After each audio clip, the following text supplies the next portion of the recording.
Hello, welcome again to Small Talk with Centers for New Horizons. My name is Cassandra Townsend. I'm Youth Case Manager at the Centers for New Horizons, housed in Phillips High School. This week, my guest again is Ms. Kristen Nix from Ada S. McKinley Youth Services Agency.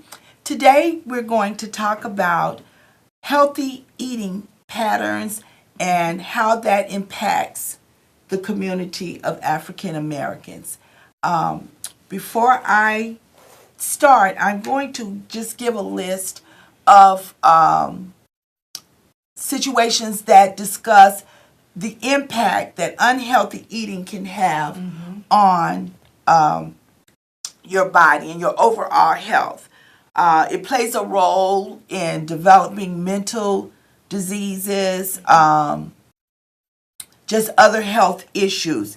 African Americans are 30% more likely to have heart disease, 40% more likely to have to be obese or be considered obese, 40% more likely to have a stroke than other ethnic groups.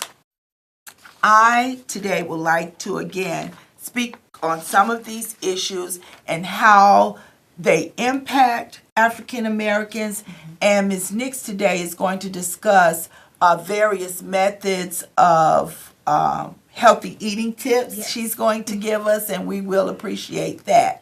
Again, this is Centers for New Horizons. We're a live show. If you'd like to give us a call at 312-738-1060. Again, that's 312-738-1060. Give us a call if you have a question or a comment. Now, Ms. Nix, these numbers are startling regarding African Americans.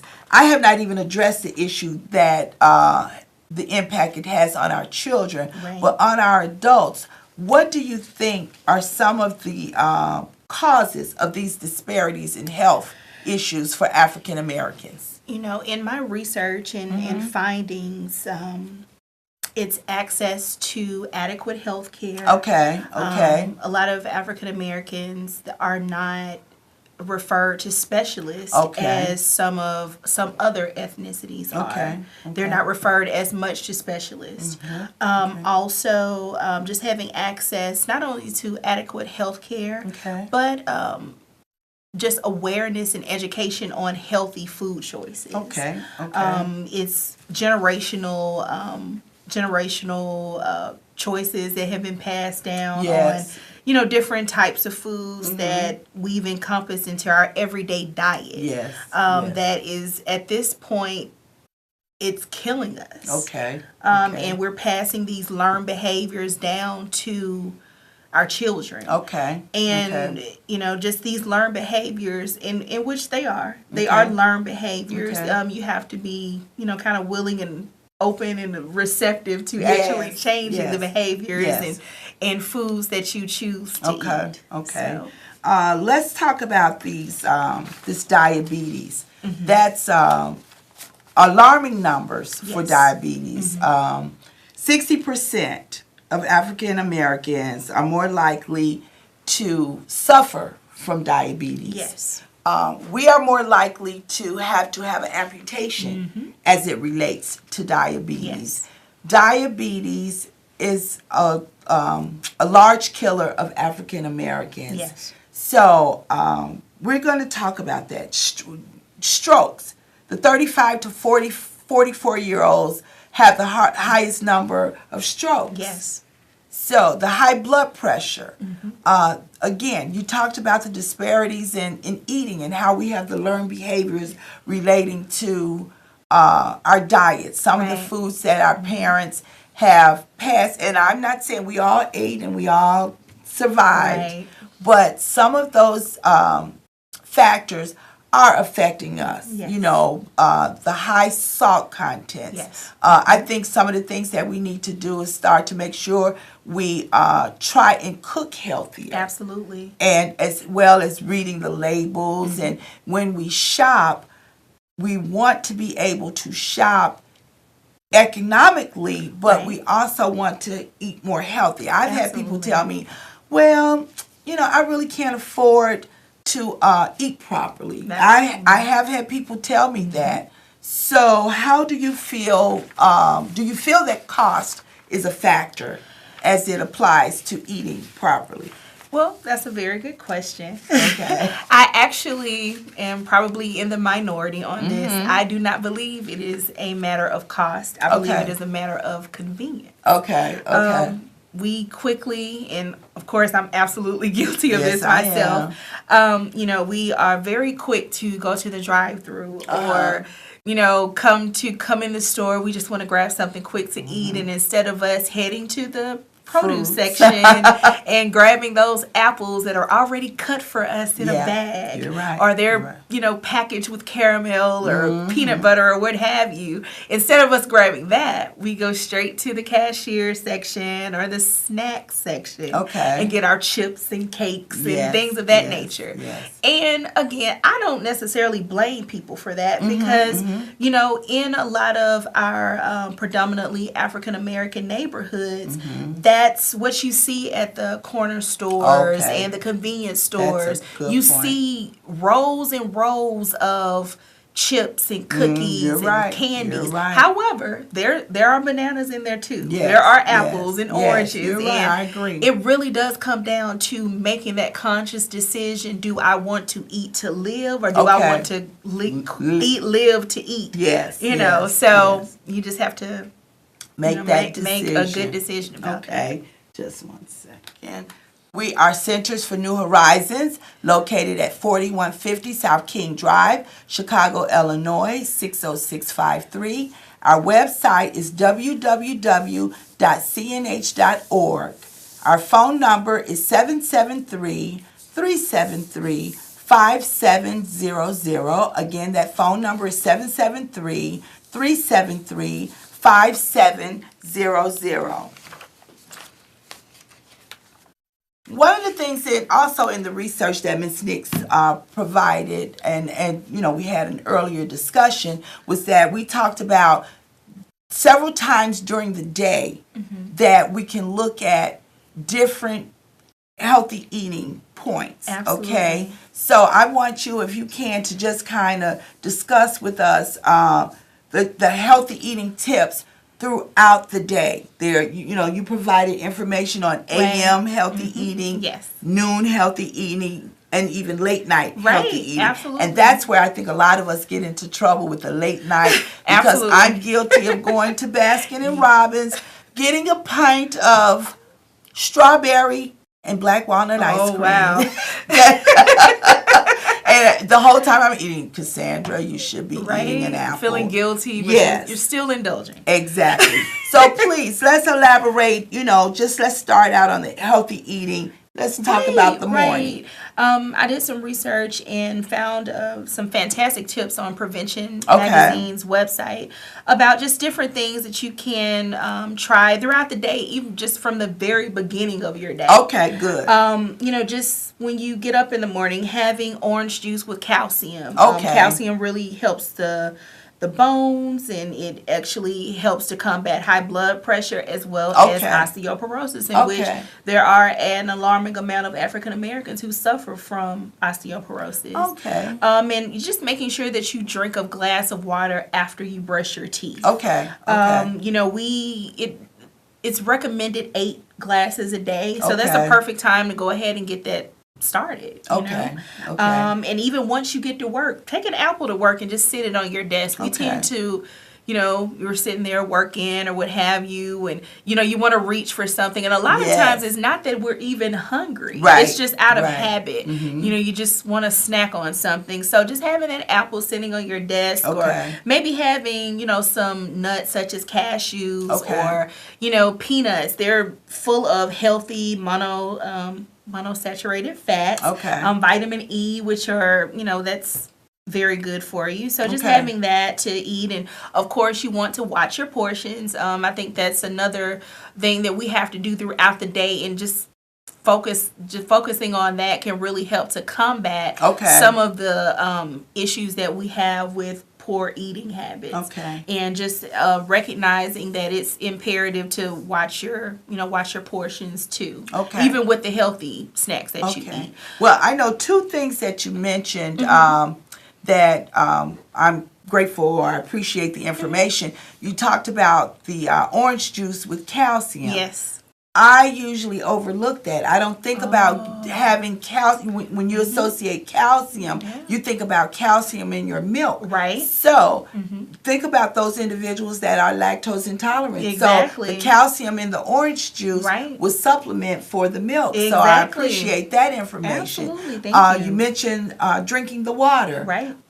You have some people say, "Oh, I don't like drinking water. You know, it's no good for me." But what works for me, I can make let's say a picture of water, but I will slice cucumbers and strawberries, or even orange slices. Isn't it refreshing? Yes, and it's very tasty also, and you're getting your water, and it's not so dull. You're adding actually a little flavor to your water. You are, and it's very beneficial to you as well because adding the fruits and the vegetables because it helps with your digestive system, digesting foods, and helping that water itself actually helps to remove the impurities from your body. But when you add in the fruits and the healthy vegetables, that aids that as well. Okay. So, yeah. All right. Again, we're Centers for New Horizons. We're Centers for New Horizons, located at 4150 South King Drive, Chicago, Illinois, 60653. Our phone number is 773-373-5700. Again, that's 773-373-5700. One of the things, Ms. Nix, we did talk about earlier when I gave statistics, again, 40% of our women suffer from breast cancer. We are 2 times more likely, our men, to have prostate cancer. There are numbers relating to our children and to our youth. Yes. 60% of our youth are considered, I'm sorry, that number is wrong. It's 73% of our youth are considered obese.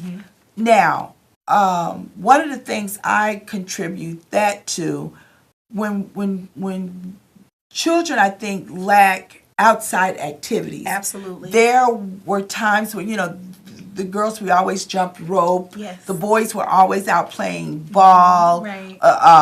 We played, we ran, we did all things. Yes, we did a lot of things like that.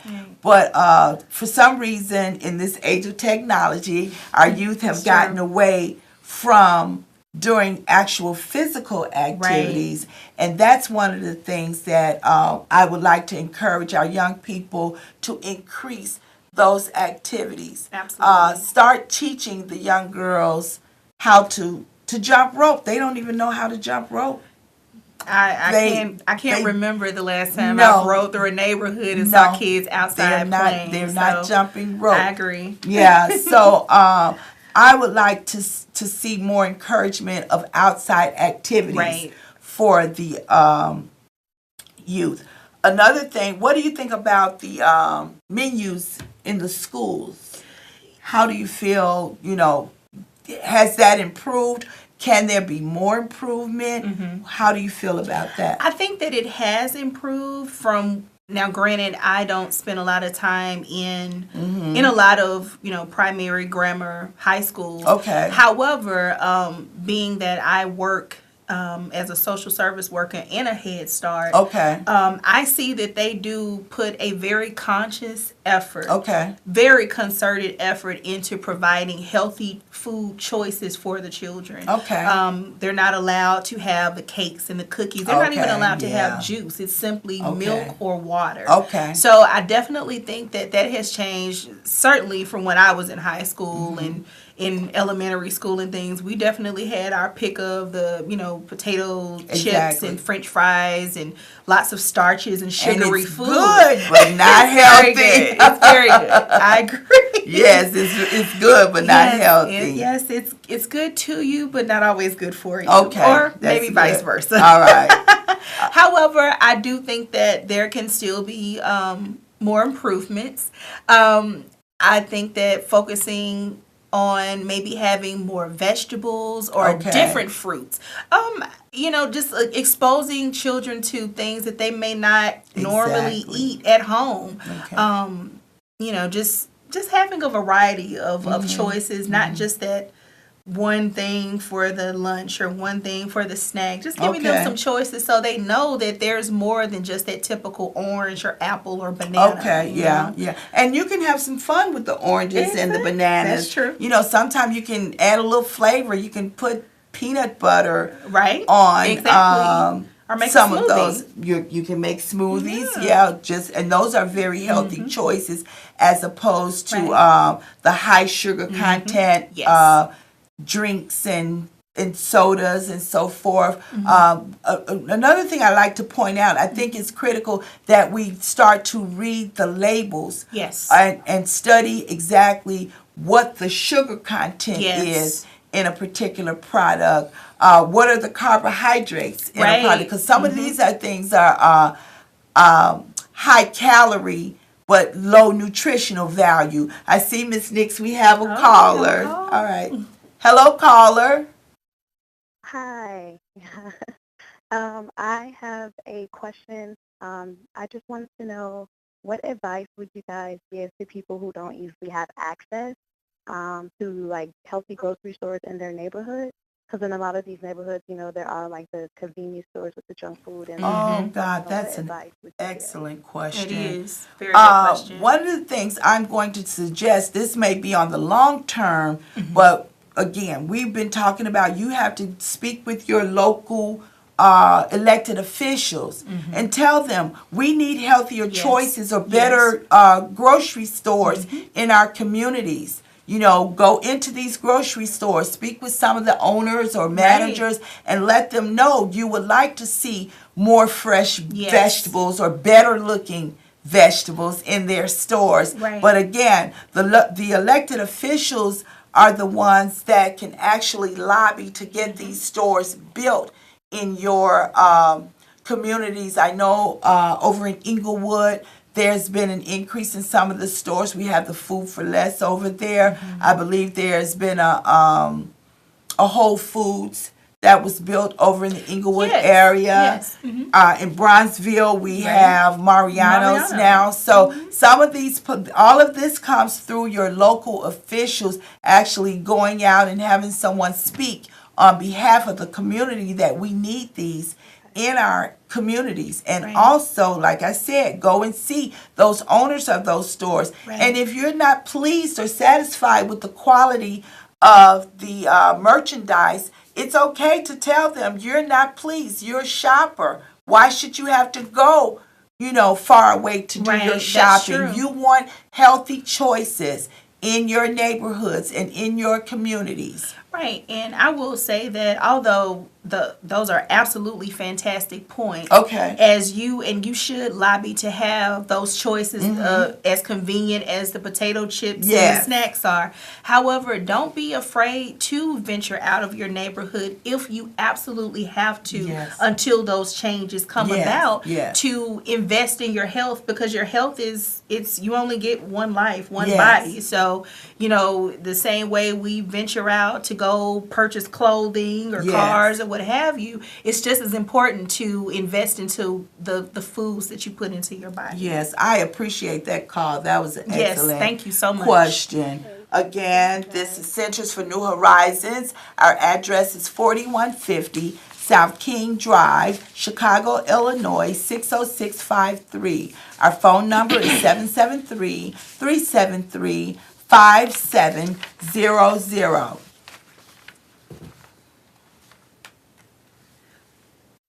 We've been discussing just various methods that we can improve on our health, because we exchanged some extremely alarming statistics regarding health, regarding our community, our youth, the issue that we have, the the obesity problems and concerns. Do you have any other comments or suggestions, Ms. Nix, that we can give to our public and let them know what they can do to improve on these things? Absolutely.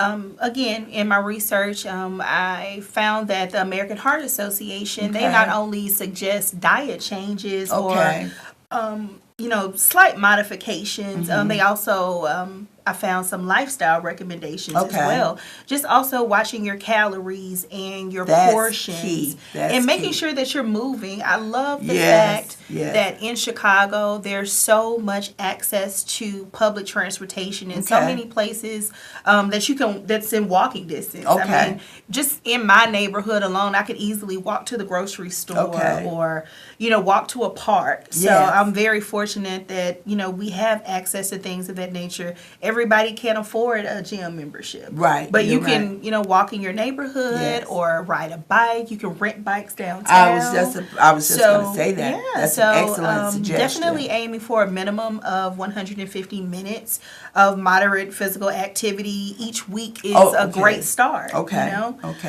So just regular physical activity and also eating a variety of nutritious foods from all the food groups.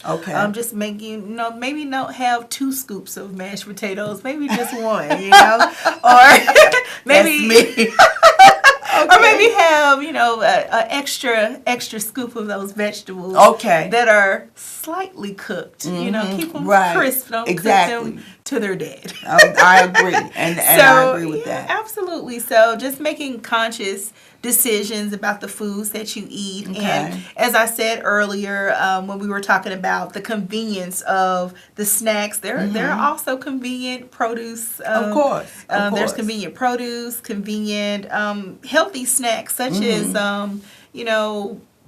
I don't know, maybe some Triscuits versus the buttery cheeses, crackers. Just having those types of things. Yes. Oh, we have another caller. Oh, excellent. Caller.